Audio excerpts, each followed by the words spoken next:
Hello, everybody. We are back. Just give me the time to rename myself in order to, yes, be very precise on this new live streaming. That's definitely the period of the streamings because of so many reasons, actually, and not all of them are good, of course. But we are proud to have organized this live streaming again together with you, the fellows of our Reply Challenges community, and specifically this time for the Reply Code Challenge 2020, because today we are here to present to you the two teams of winners of both the standard and the teen edition. So more than ever, I'm not alone here. I'm in a kind company of many friends from so many places worldwide.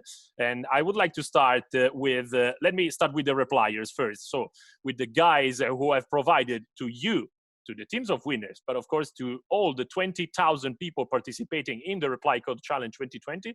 So let me welcome for the standard edition, Antonio and Alessandro. Hello, guys. Hello. Hello, everyone. Hi there. Hello, everyone. How are you guys? Everything fine? Yes, at home, like everyone else.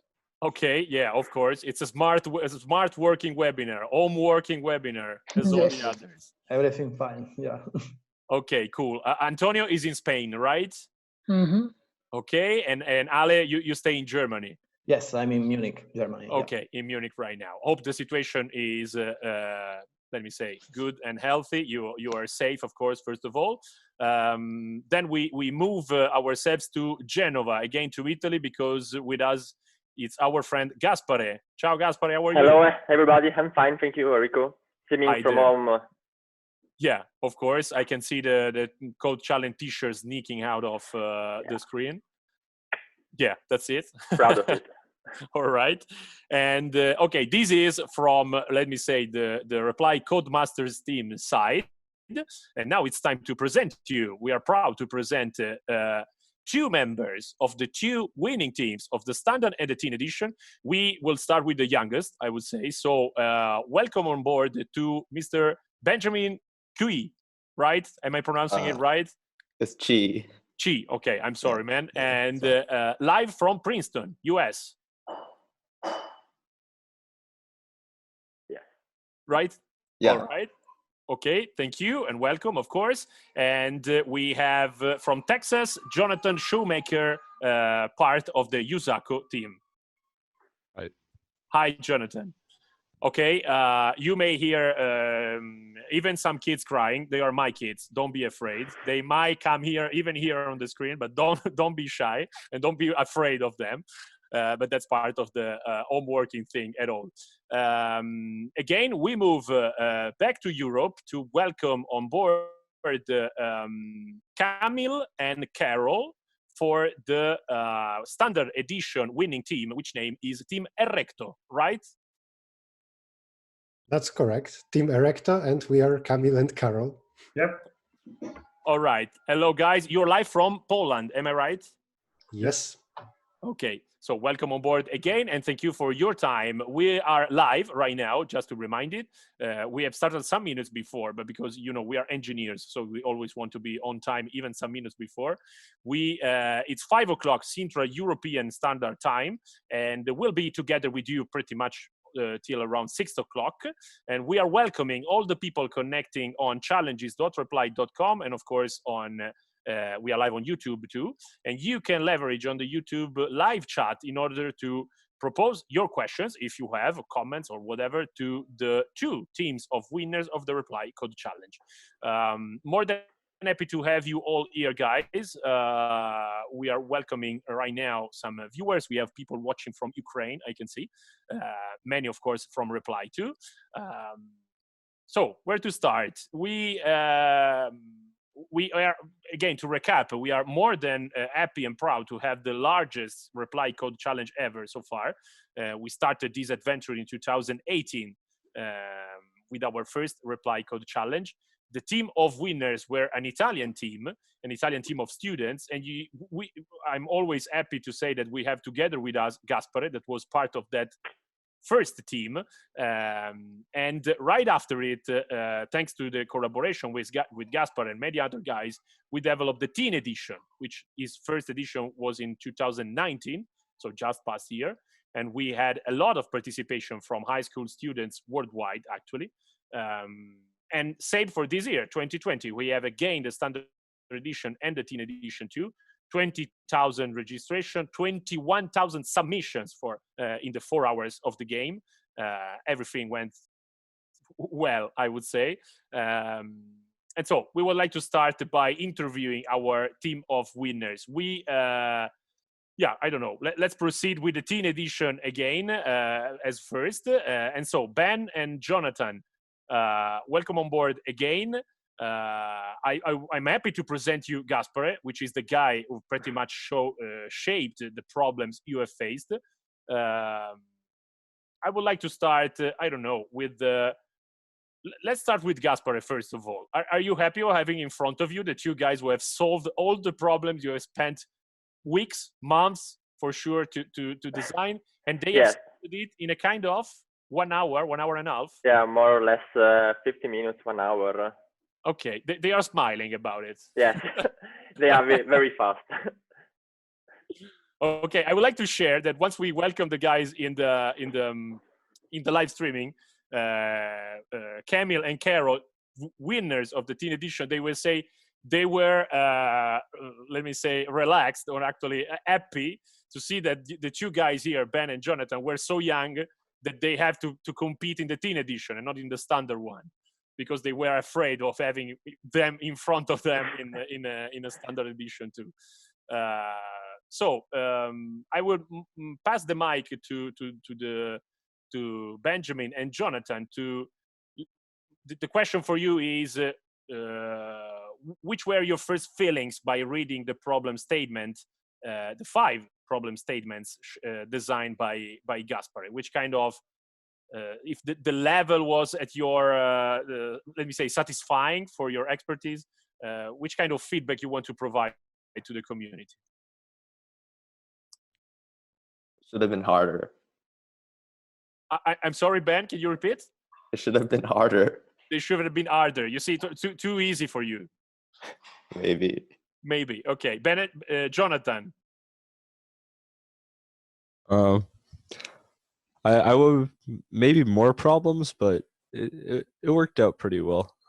Okay. Because we had a lot of team members.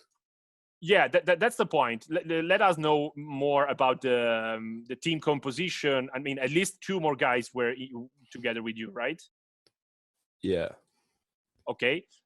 What about the usual way of organizing yourself? I guess you work on remote. You in Texas, Ben in Princeton, and the others in other places, right? Well, we were like actually together at that time, but yeah, we were working remotely with others. Okay. And how did you organize the job? Which were the way you make it happen? I just do like problems 1 and 5, and then like everyone else just like does one problem. All right. I mean, I get it right. You did all by yourself, and the others were just watching. No, the split was that everyone was going to start with one of problem 1, 2, 3, or 4. Okay. And then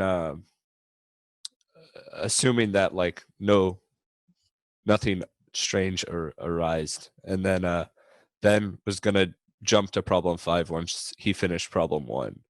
Okay. The general layout. And then we would also like check everyone else's work. Okay, cool. That's good to know. What about do you organize a kind of peer-to-peer review? Yeah, you mentioned that actually, but I mean, the faster you are, the better it is, I guess. So you proceed as fast as hell in order to solve all the problems. Yeah, and then we had like a spreadsheet for checking, because especially like the last test case is hidden, so we wanted to make sure on that one. All right. Correct.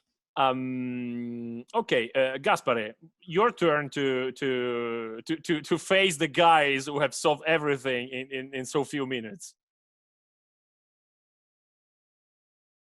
You're on mute, Gaspare, so open your mic. Sorry. Okay. Did you have fun on the last problem? So that was the hardest one, but do you think that good enough to the challenge? I don't know. It was like fine, I guess. I don't know. And well, I don't know. Did you? Are you sure about the last input, and or you have done some check after you submit the last input? Well, yeah, we were like trying to check for like Okay, 45 and what minutes did you at do? least. Did you Just- generate some test case in local? What? Did you generate some test in local, or just check by I don't know? Just like ask the others to like generate alternate solutions. Yes. Yeah. Okay, we have some questions from the YouTube chat. Yeah, they are coming. One question that is actually coming from the internal chat, that is the most interesting problem you've faced out of the 5 we propose you. The last one. I guess. Level number 5. Okay, because you spent just a couple of minutes more in solving it, I guess. Sure. Yeah, okay. Jonathan, anything to add? Yeah, it was definitely the last one seemed to take the most time for sure. Okay. And yes, always Camille is asking which one was the hardest to test and why? I mean, like the last one, I guess, because there are like multiple possible outputs which could be correct. Okay, in the benefit of the people watching, Gaspar, would you like to recap the level number 5 for the teen edition? The last input or the last problem? I guess we are talking about the last problem. Am I right? Or yeah. So okay. in the last problem, the problems give you a network flow. You have a graph shaped like many pentagon in a space. You have this pentagon represents servers, and you have to find the max bandwidth between the starting server and then the ending server. And in the problem, you are asked to upgrade only one server, and to upgrade the server, you have to find which one increase the total bandwidth of the network. So this is more or less the last problem. Okay, thank you, Gaspar, for pointing this out. We again welcome on board everybody who is connecting just right now. It's 10 minutes. We started this Meet the Winners live video. We are live again. It's 5 o'clock and 10 minutes in Central European time. We are collecting questions through the YouTube chat. We have some interesting one. Kind of Boden is asking, from which age you start competitive programming? I guess it's addressed to Jonathan and Ben. I'm not sure exactly, but I think it was like after 8th grade. Okay, Yeah. Jonathan? I would say the same, like around 8th grade, so 13, 14. 13, 14. And did you mate yourself in this kind of competitive programming on some kind of communities on the web or whatever? Yeah, I think we like qualified for like training camp the same year. All right. And you see, you were promising in making money and prizes in participating together to some code challenge. Well, I think this is our like first team contest together. Wow, right? I mean, that's interesting. And that might be an introduction to a question I have, but of course, feel free to, to interrupt me with other question. How many competitions you faced during, let me say, a year on average? I don't really know. That's a problem you might solve. If you solve the 5 problems shaped by Gaspare, you can answer my question for sure. Wait, you asked how many contests I do per Yeah, year? how many contests on average during I a don't heat? How know. many? Like counting is hard. That's a very nice sentence from a guy who have won the teen edition. I don't know, something like once a month or not, less or more. I mean, like usually at least one per week. One per week. Yeah, and then like more team practices too. Yeah, of course. And all right, Jonathan, is it the same for you? Yeah, I was probably. I don't compete quite as much as Ben, but for a year, maybe once every 2 weeks, and a lot of the contests are a lot like lower stakes, if that makes sense. Yeah. So Yeah. Okay. I guess so. My question was, another question I have is, but I'll take as the final one, so I don't want to spoil. How did you? I mean, if you spend a lot of time, I would say, in competitive programming, games, challenges, competition, and you save time for training, right? I mean, you're not only you're not only playing to win, but only even training yourself. How do you train? How do you organize your training in a simple week? I don't know. I would like, as a suggestion for the others who are watching, what are the training techniques you want to share? What might be helpful for them in order to raise their level in competitive programming? I start with Ben because I'm curious about his answer. What? Just like do a lot of contests, I guess. Okay, and which one specifically you want to suggest? Like Coder has like a lot of beginner contests. Okay, thank you for sharing. To you, Jonathan. yeah, I'd say in general, there's just a lot of resources on the internet. So if you find something you don't know how to do, you can look it up and then generally find a lot of problems that can go with that topic. Okay, we are collecting questions on these topic. Let me say, how many hours do you train in a day? I would say the number of hours that the others are spending on video games, maybe, but I might be wrong. You are a video gamer too, or not? No, Benjamin is shaking his head. Jonathan, nope, not at all. Okay, so I might be right in answering. That's a lot of time, probably. Okay, Codemasters team, do you have questions from our two young friends who have won the Teen Edition 2020 out of so many teams participating? There were, if I'm right, 1,800 teams all over the world participating. Alessandro, Antonio. Yes, I didn't check the programming language that you used. Which one did you choose? And which one is more familiar for you guys? It's like C++. Yeah, because I saw that in the competitive is really so common, C++. Can you tell us why? I mean, which feature has and which characteristics are nice for you to have it in a competitive I guess Ben is just choosing one in order to do it as fast as he can, without any kind of other reason why. But let me discover it. Yeah, sure. I can just like copy paste flow, and like hopefully that's like most of the problem. For like Okay. the last one. All right. We have another question coming always from, in an internal job. Do you think team size should be decreased to, let's just say, just 2 members in the teen edition? Does it make a difference, in your opinion, if you were just 2 and not 4 or more? I mean, yeah, but like we would still like probably like finish very quickly. Okay. Jonathan? Yeah, definitely.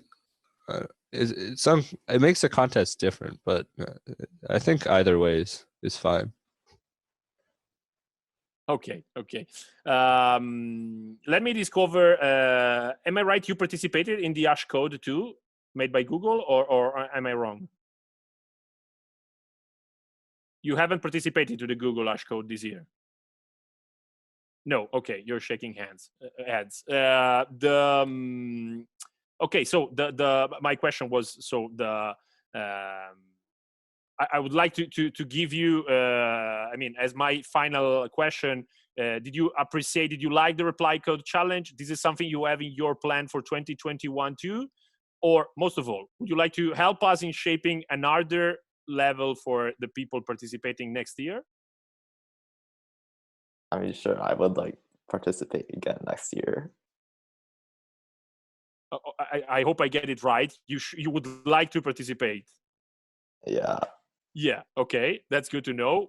So Gaspare, prepare your finger. You have to prepare something that Benjamin could solve in just more than 1 hour. Might be a good way to do it. So much harder than this year. Okay. Much harder. Yeah, I would say so. Jonathan, are you part of the team for the next year too? Yeah, I would be interested in participating again for sure. Okay, that's good to know. All right, guys, we'll keep you in the streaming, and please feel free to interrupt and say whatever you want for the 2 new guests we are welcoming that are the part of the Erecto team from Poland, who have won the standard edition this year. So welcome to Kamil and Carol, both from Poland right now. And hello, guys, how are you?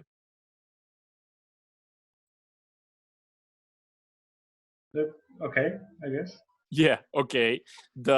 We might ask you some similar question actually, at least from the number of competitive programming competition you were facing on average during a year, and how do you train yourself? Maybe we can start with Kamil and then move to Carol. Sure. So your first question is about other programming challenges, like how often, something like that? Yes, how often, yes. I don't know, when you train a lot and you have a lot of time, that would be maybe some online contest once in every 3 days or something like that.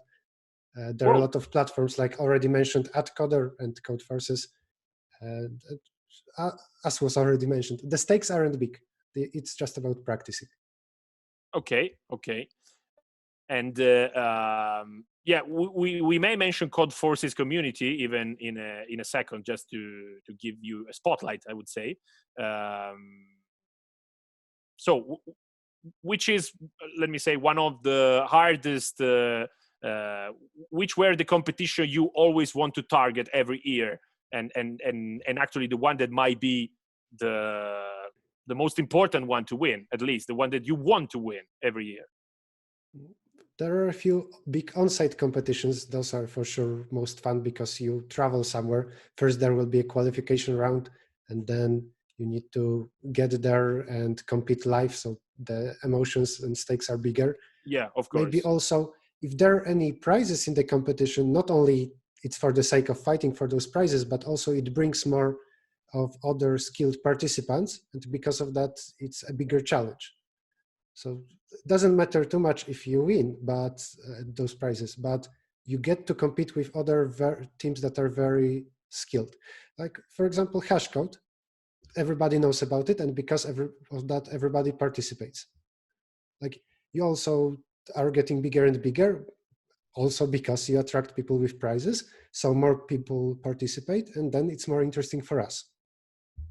That's good to know, and thanks for sharing. Even because by shaping the code challenge every year, we are asking ourselves, of course, we are trying to design the best of the problems and the problem statements and so on. But actually, in a matter of format, let me say, we were a bit in doubt if a kind of online round with the final physical event might be interesting for the coding community. You are confirming me that travel is always good. I mean, I'm not referring to this time in particular because we all know how hard this is. But you appreciate this part of the game too. If you have to travel, of course, as a guest and taking part in a physical competition together with other competitive programmers. That was one of the factors, though I personally don't like traveling too much. Okay. After getting to too many competitions now, I prefer online ones. But I'm saying in general. Okay. Yeah. Thank you for sharing. Carol, anything to add? I would say that organizing on-site finals is much much more expensive for the company organizing it. Yeah, that's our part of the problem, let me say. But yeah, then if you are a guest, you might be happy of it, I guess. Yeah. So what happened with Hashcode is they organized the final, like they were supposed to organize the final in Dublin again. So if you participate multiple years in a row and you go to the final to the same place, it's much less attractive. So if you go for organizing finals on site, just move from city to city. Just don't do it in the same place every year. Okay. May we say something related to the problem statement we share with you, even because you are not at all a newbie in the reply code challenge competition. You actually, it's 2 years in a row that you won it, right? Correct. And so again, you have in front of you part of the Codemasters team that have shaped that problem. Would you like to share with us your feelings, the way you organize the team in order to solve the problem, the experience, let me say, in the competition? I can talk a little bit about team organization and maybe this problem, and then to Carol about visualization at least, and the analysis of tests, because he did more of that. Please, thank you. The main difference between this edition, or standard edition, and the teen one is that we have just one problem and we all work on this one problem. So it's very important to cooperate and to split responsibilities, split tasks. Yeah, and it's much harder because of that, and thus more interesting. And then I would say it's one more important factor for which competition is more interesting. The one that doesn't look like hundreds of other competitions.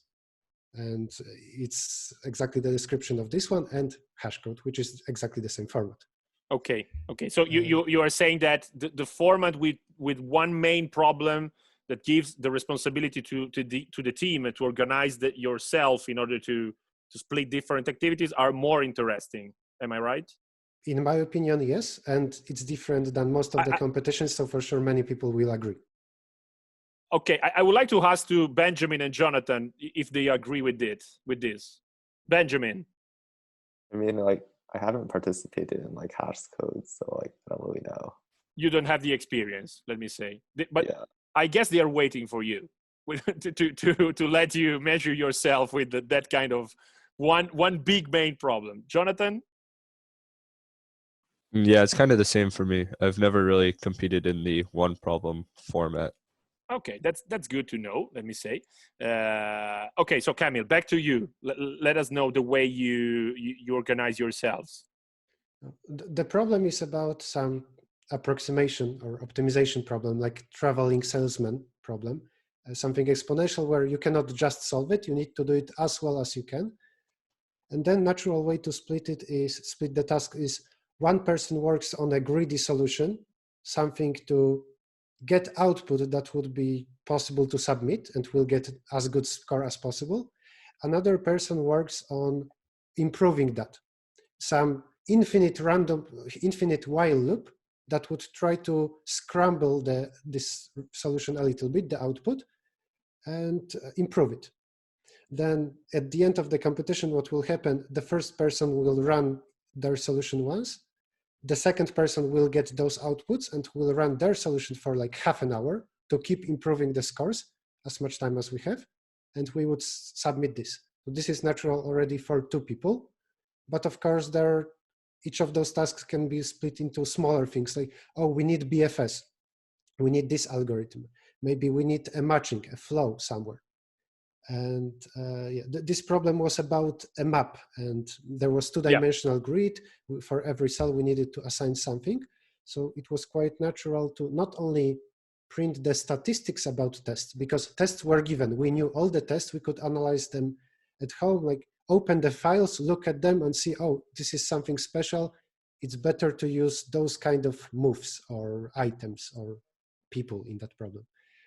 So you should analyze those tests to find some important information, and also you can visualize the output, the map, because you're choosing something about that map. So with your eyes, you will see, oh, my program does something stupid in that corner of the map. So maybe let's focus on improving the boundary of the map. And I guess Carol can talk more about the part of analyzing tests and visualizing. Yes, please, Carol. Yeah, so since there are more than 2 people in a team, so there's one that calls the greedy solution, there's one that calls the improver, there's one that calls the visualization, and there's fourth that does kind of all of everything a bit. So I was, my responsibility was the visualization, and I was the only one in the team that used Python instead of C++, because doing visualization in Python is much simpler, since there are libraries for everything. There's like Plotly, there's Matplotlib. I guess these two are enough for using that thing. So while Camille's, for example, at the beginning of the competition, we all read the statement. Unfortunately, I always try to not read the statement, but they force me to read it. And then he starts implementing his video solution, and I start implementing some, depending on the nature of the problem, like some kind of visualization. So in here it was much better, because like part of the problem was that there was a map, that there were like empty cells, developer cells, and manager cells. So making a picture of this map was very useful, because we understood what is what.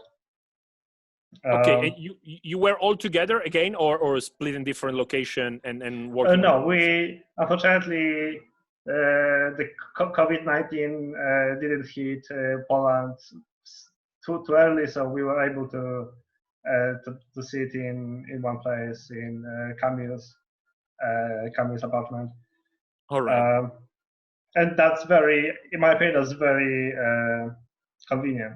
Like you want to talk with other people like a lot, not like you work in a company, and you mostly work on your project and perhaps talk like a couple times a day to someone. You need constantly exchanging ideas with. If you're asking me, I talk more than a couple of moments a day in the daily work job, but actually it depends, of course, by the job you have to do.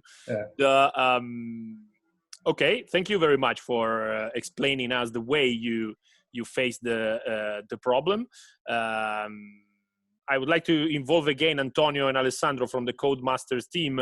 We reached pretty much half of our time right now. It's 5:30. We are live meeting together the winners of the Code Challenge 2020, both standard and teen edition. And you can use the YouTube chat in order to post your question. We have a couple.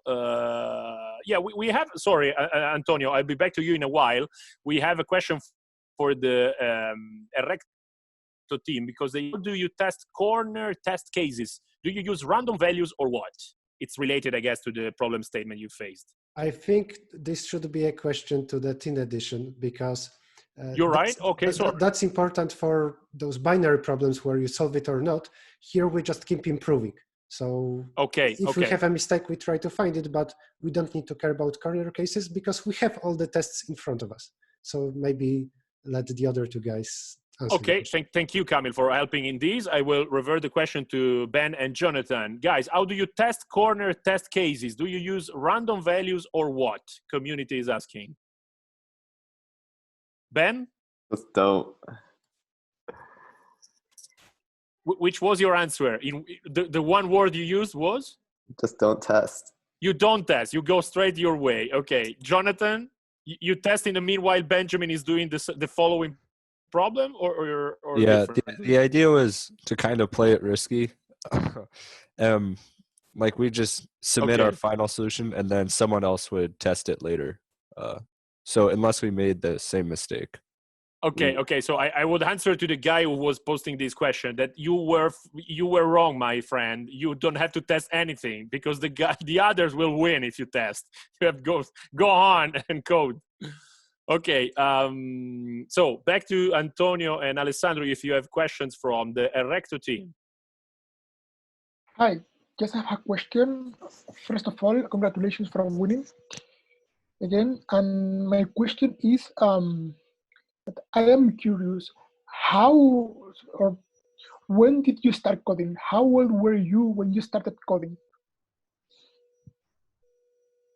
I think I was 13 when I wrote my first program, but I started with competitive programming when I was 15.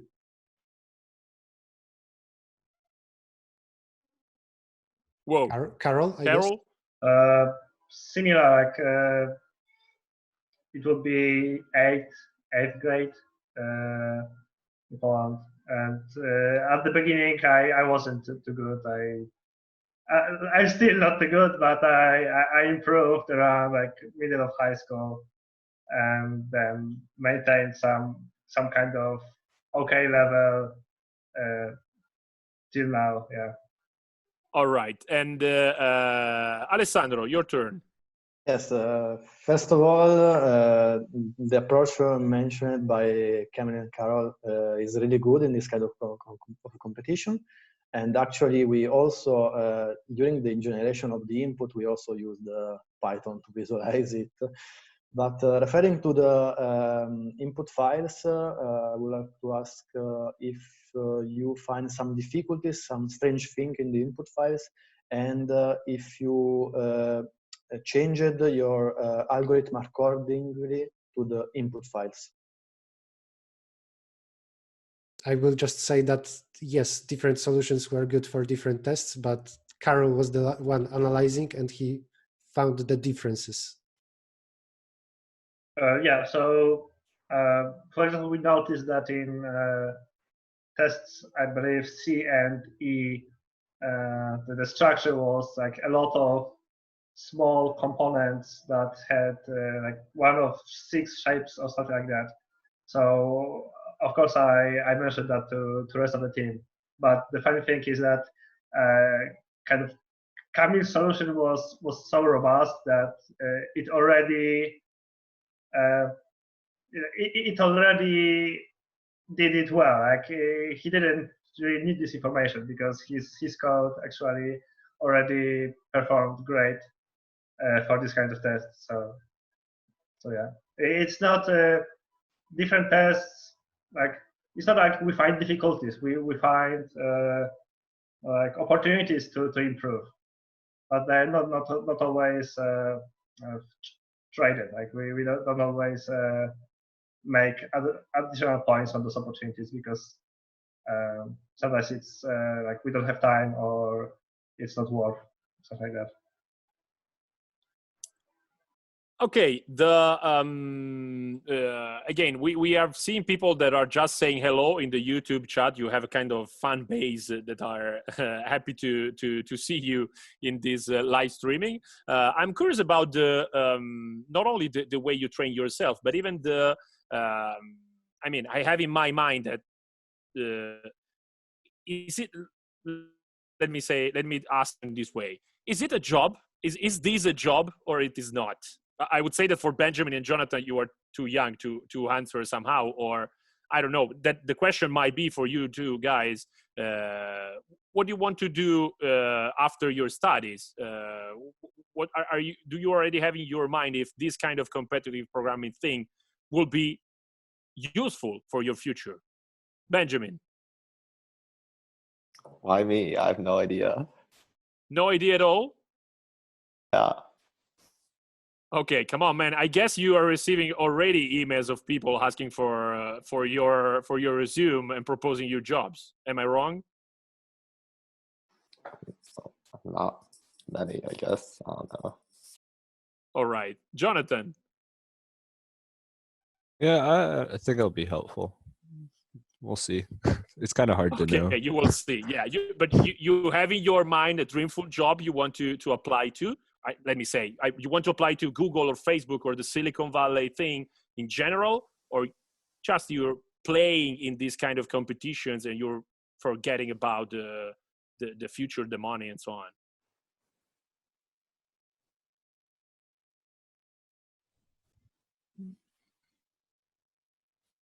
Yeah, kind of unsure. Okay, not super sure of Yeah. your future. Okay, my humble suggestion, guys, is that you have a talent. So it would be wise if you start thinking about it. Let me pose the similar question to Camille and Carol. I guess you are still studying at university. Am I wrong? Yes, you are. Maybe Carol should start. Okay, please. It's like both mine and Camille's university situation is kind of tricky. Like I'm technically studying. Officially, I am a student, but I'm not really studying. Something like that. Okay. I guess you don't want to have a public answer to that. But Yes. that's okay. Yeah, That's not a problem at all. I'm sorry for asking something that might be bringing you troubles. Anyhow, not many people are watching us, so don't worry about that. But in general, I would say you feel the competitive programming thing as part of your future, as part of your job, or is it way to, let me even say, win something, win gadgets, make money, and then you will do something else in the future? That's okay. So, like by learning mathematics and competitive programming, you learn a lot of skills that are more general than just for math and coding competitions. So you are good at those things. You are good at counting, even though it's super hard. But you are just good at it.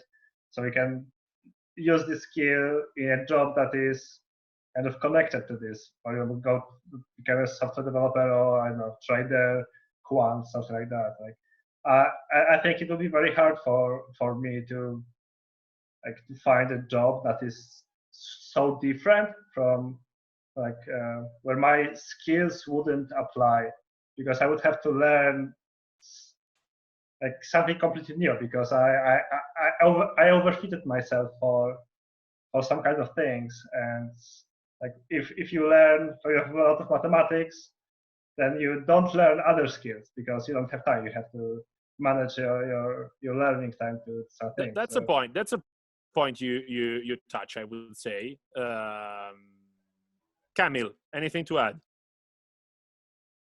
I'm not a university student anymore. My situation is clear. After so many years of having a not clear situation. Okay, don't worry about that. I'm one of those very, very few people in the world who, for whom competitive programming is a job.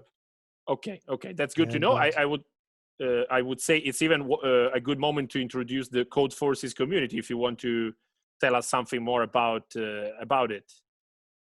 Well, Codeforces.com is the biggest platform for competitive programming. Like, it's a place to go. I think you're asking me because I was a middleman between Reply and Codeforces. Yeah. In general, the promotion on Codeforces. Yeah. I would say in general, but we are more than happy of have started this kind of, let me say, collaboration, because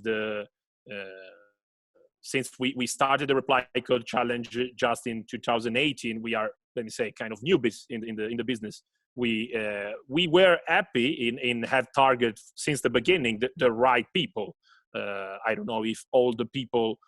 I mean, I don't know if any kind of new competition can have that the kind of talent I'm talking to right now in their first 3 years, and so we are happy about the results we have achieved, even thanks to the community we were collaborating with. So you wanted to tell us some numbers about Codeforces, how many community members you have, the kind of organization you. Just to clarify, I'm not associated with Codeforces. I'm just a participant and user there. Okay, yeah, but you are, let me say, an EV user. I can say it like that, or differently. Like I know all the people in administration. Okay, sorry. That's okay. it. So I don't know any statistics, but tens of thousands of people participate in those contests. And basically any competition for algorithms you have, this is a place to announce. And it's exactly community that is interested in such a competition. Okay.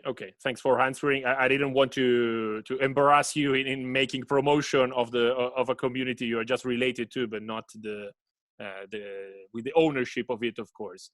We are live from 5:41 right now in the Central European time.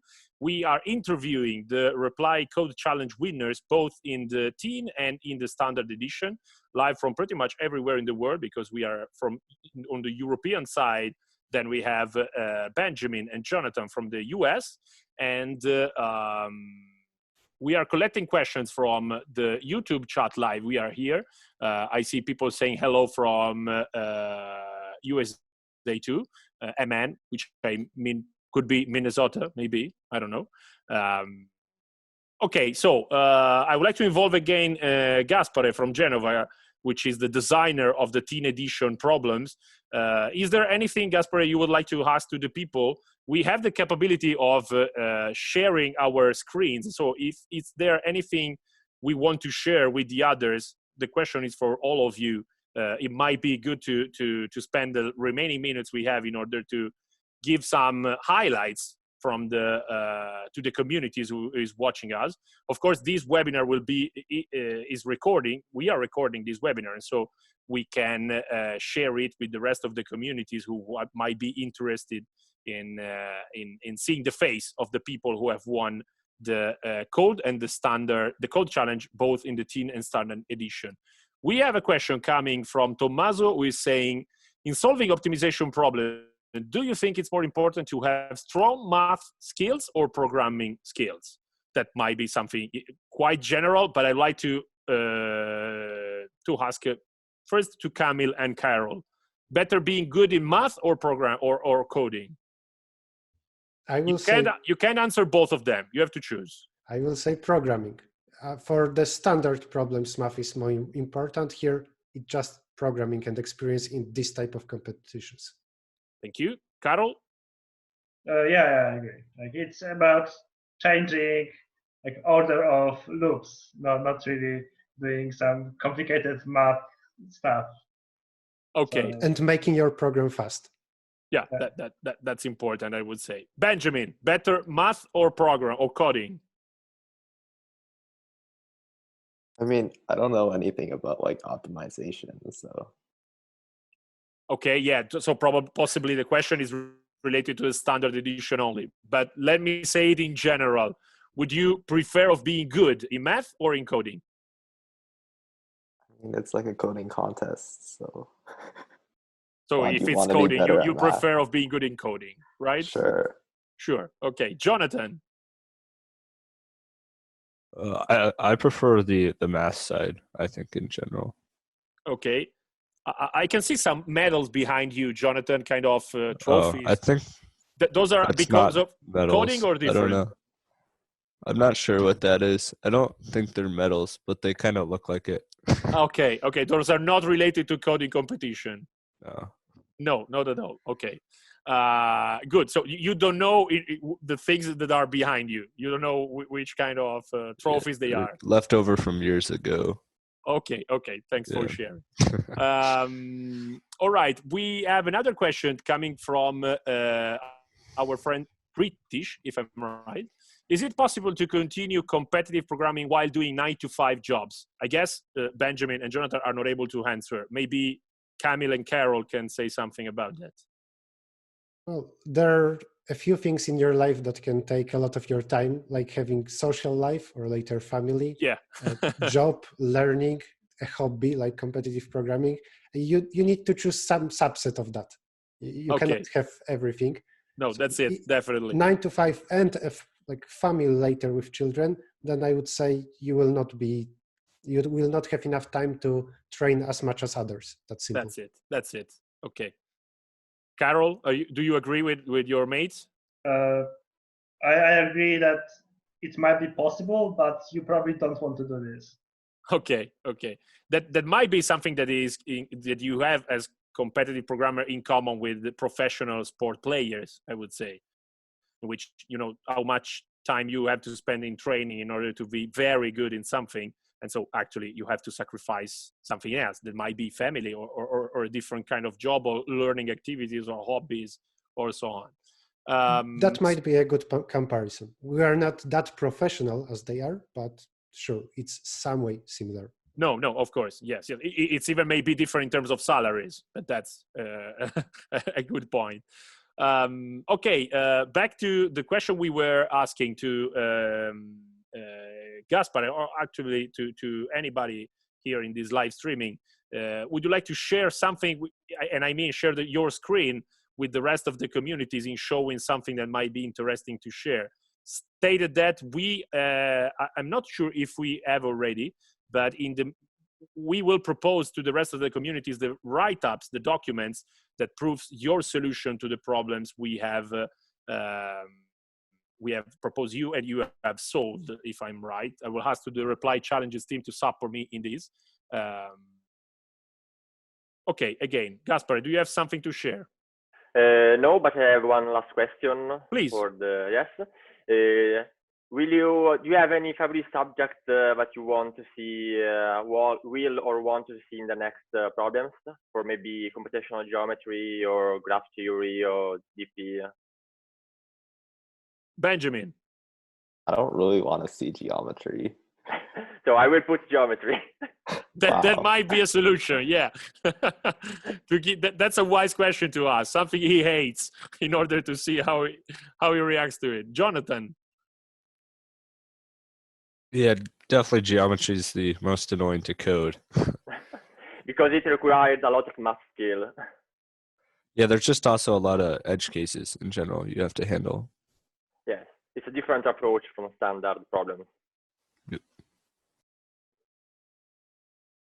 Okay, did you had any in past programming competition, have you faced a so hard problem that was about geometry in general? Yeah, like 3D geometry is like pretty bad sometimes.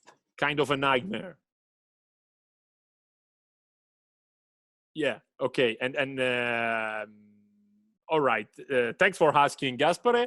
We may propose the same question for the standard edition to the Recto team. Which is the nightmare? Something that you are very not that willing to face in a kind of programming competition? I can do geometry. Geometry is fine for me. Later, yeah, okay. Universities have their own very, very big competition, ICPC. And it's for teams of 3. And if you practice that a lot, everybody in a team will specialize in something. Really, we will go deep into that way, those topics. So one of my topics to excel at was computational geometry, so I would be fine with that. But for example, I don't like graphs and string algorithms. Carol. Sorry, what was the thing question? you hate the most? The thing that you don't want to face during a competitive programming? I generally hate all of the problems. I'm there because I like the guys, so I like the atmosphere of the competition. I don't like solving problems. Okay. They are asking me in the chat. You know probably that I mean we are Reply, that is a worldwide digital consulting company. So we made things and software for many companies worldwide. And you may know that there is this kind of trend that is the no code, low code thing, in which actually you can enable people that are not programmers to build somehow their own software platform, kind of chatbot or whatever. What's your feeling about that? I mean, is the no code, the low code thing something you are not giving any, you don't care at all? Or you see these as a kind of I don't know, Mines or something that you don't like that much because it's not pure programming, custom code from scratch? I will ask it before to Benjamin because I'm curious about his answer to this. What? I don't know. I don't know what. Like, I don't think I've used this. So like. Okay, yeah, it's a kind of thing that it's actually not for teenagers at all. But I don't know, Jonathan, have you ever any experience in you know the kind of websites that gives you the possibility, the chance to build a website without being a programmer? Is this something you hate, you don't care any about, or you something that might be a problem in the future? I mean, it certainly seems like people in general want to have some aspect of coding, even if they don't know what they're doing. But I'm not really experienced in this or anything. Okay, completely understandable, of course. Maybe Camille and Carol, is this something you have faced before? You don't have any idea about it? Well, more and more people do something, I don't know, business related or just computer related. So a lot of people who don't have computer science background will want to create some product, or at least like a beta version, just to showcase it to, I don't know, investors or to programmers whom you want to polish the product. So I think it will be more and more important because yeah, like that there kind are of what fast prototyping there are came maybe from- 2 million programmers in the world, while 10 times that, 100 times that people involved in internet or business. Yeah, you're right. Carol, anything to add? I generally think that there's a super huge bubble on programming right now, and all of those people think that they are super, they are necessary for the world, and that their super huge salaries are justified.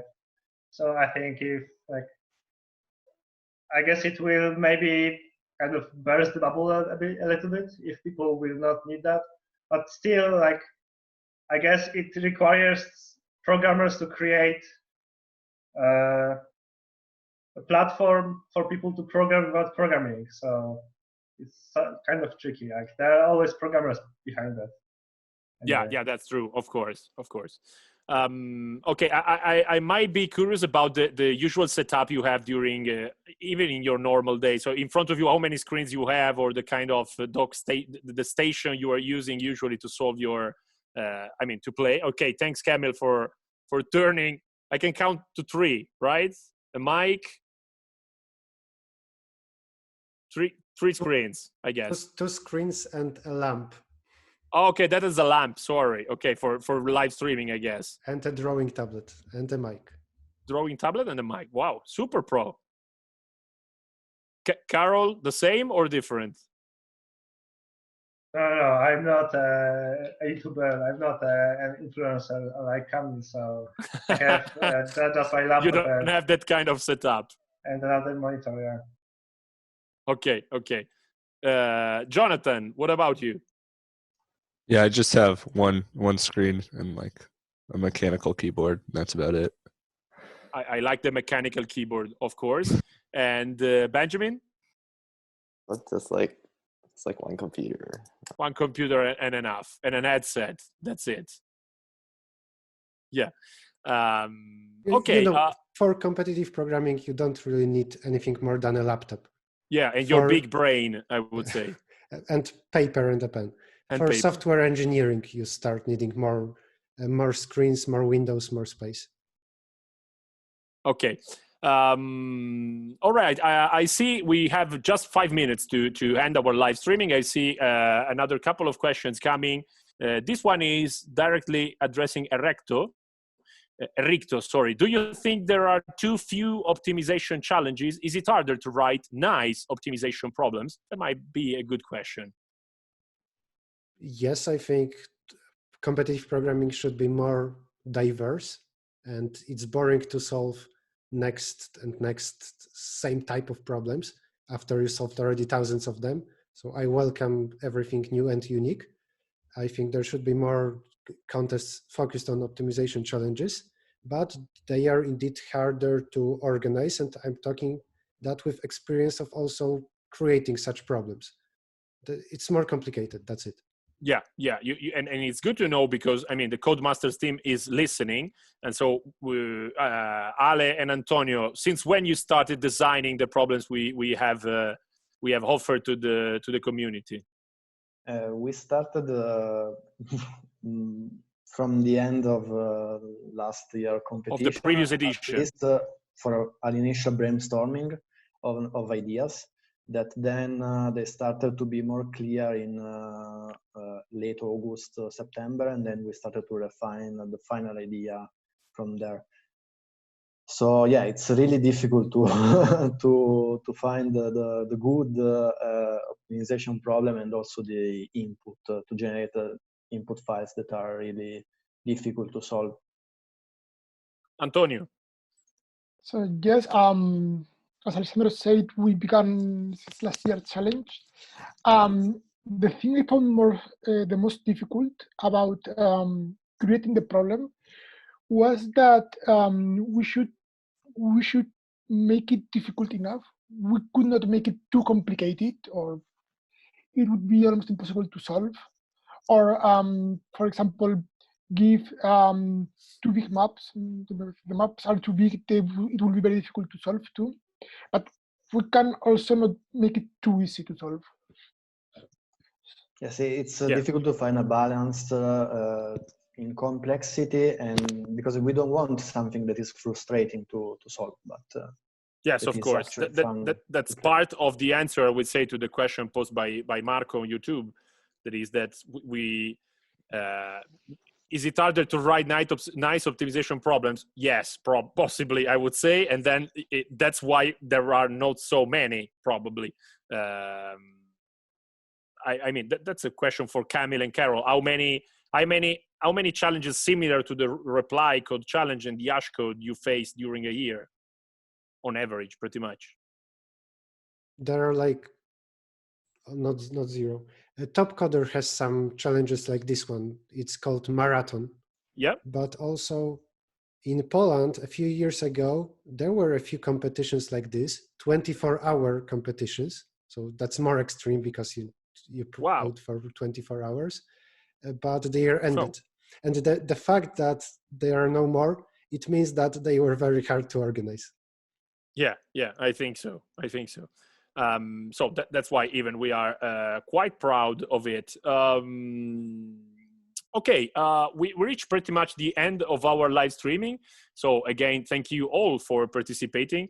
I might have another last question about quantum computing, just to share. Do you know anything about it? Are you afraid that you have to understand another way to code? Is there any feedback you want? This is something we are already working on in Reply, and we are already offering kind of services about that. So I'd like, as a curiosity, Benjamin, what if I ask you quantum computing? I mean, there were some like quantum computing challenges on like Code Forces, and those were like sort of interesting. Yeah, I know. Would you participate in a Reply quantum computing challenge in the future? Yeah, if it's like approachable, yes. Yeah, of course. Because in like the Code Forces one, like the starting ones are like really basic, so it's like pretty easy to get started. Okay. Jonathan. Yeah, I'm trying to learn a bit about it because I'm interning at a quantum computing company over summer. So wow, good for you. So if you host a contest, I'll be there. That's good to know. Thank you. And you guys, Camille and Carol. This is kind of a game of chicken. Who will go first? Yeah, that's it.